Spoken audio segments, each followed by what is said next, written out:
ایک مرتبہ رسول اللہ صلی اللہ علیہ وسلم مسجد میں تشریف فرما تھے اور لوگ آپ صلی اللہ علیہ وسلم کے ارد گرد بیٹھے ہوئے تھے کہ تین آدمی وہاں آئے۔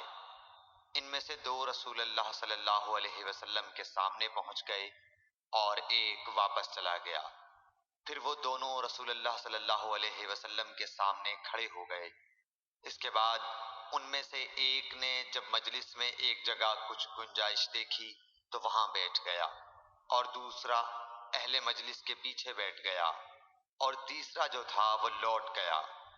تو جب رسول اللہ صلی اللہ علیہ وسلم اپنی گفتگو سے فارغ ہوئے تو صحابہ رضی اللہ عنہم سے فرمایا، کیا تمہیں تین آدمیوں کے بارے میں نہ بتاؤں؟ تو سنو۔